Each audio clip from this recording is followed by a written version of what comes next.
In 2008, my parents told me my sister is probably going to die. Or rather, the doctors told them, and they translated the information to me. My two small chicken legs kicked back and forth in the hospital waiting room, and my Aunt Cindy next to me squeezed my hand. My 4-foot body would sneak into my brother's room and ask what it meant, what death was, and why, if God was real, did he believe it was Brianna's time to go. My sister has Serge-Weber syndrome, a rare disorder characterized by a port wine birthmark and neurological abnormalities, which, in my sister's case, led to weekly and sometimes daily seizures. It was these seizures that almost caused her death. My sister's doctor said the next seizure could be her last. We can have brain surgery or a funeral. I remember this story not because I remember those words, but because we have had to recite them over and over and over again. This feels like my automatic autobiography, though I've spent equally as much time trying to avoid talking about it in the tangle of anger and hurt and shame that comes with it. The next part in the script that my entire immediate family has memorized is semi-hemispherectomy is a surgery where they remove a part of your brain. There's a 50% chance of death, a 25% chance of paralyzation, and a 25% chance of survival, though life looks incredibly different as you lose the abilities that would have been taken care of by the part of your brain that the doctors plucked out. I imagine that they throw the piece of brain in some gargantuan surgical trash can.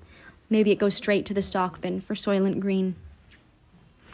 The year before my sister got her semi-hemispherectomy, my parents made a bucket list of things to do with my sister in case she died. Climb the Rockies, go to the camping site on the other side of the Rockies divide, the one with the flowers and the river where my sister and I cried when my dad told us we had to get in a canoe with my brother, whose constant pestering seemed equally as bad as death. My mom thought Make-A-Wish would call and give us a trip to Disneyland. She made my sister and I practice just in case they did. Then her and I would sit in our backyard taking turns on the sing set, one pushing, one swinging, and I would pretend to be the caller. We never got the call, though. I think they reserve those trips for cancer kids mostly.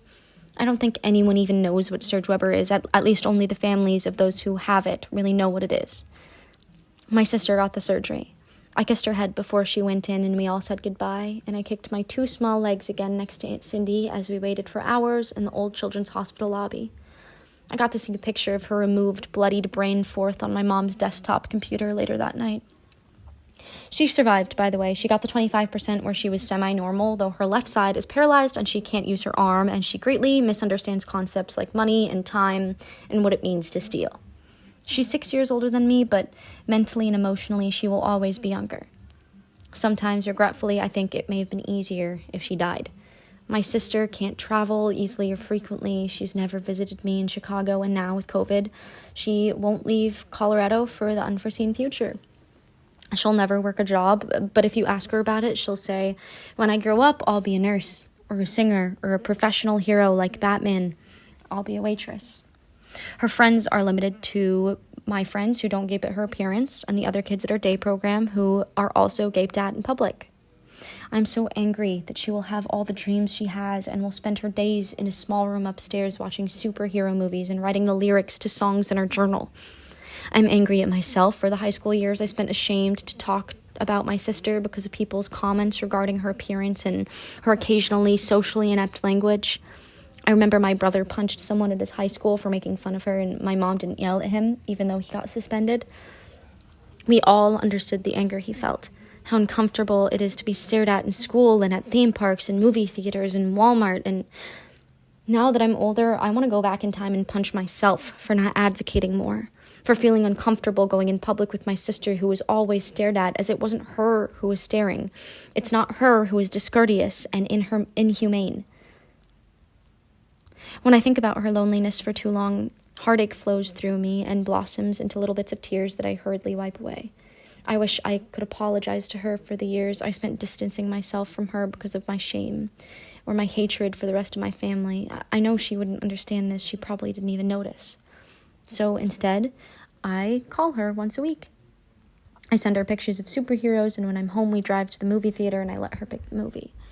Instead, I tell everyone about her. I tell them about her strength and her kindness and her smile, how angry she gets, and how sometimes I rile her up just by saying something like Batman isn't real. In return, she sends me drawings of pirates and movie recommendations and tells me about our dogs at home for hours.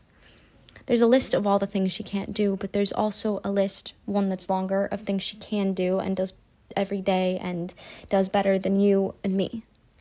She loves harder, she laughs harder, she knows much more about Spider-Man and his comics and cartoons, as much as Stan Lee and Steve Ditko, or whatever his name is. She gets up every day without realizing how brave she is. She dreams without fear and without selfishness. When I grow up, I want to be like my sister. Oh, you did? Do it again. Do it again.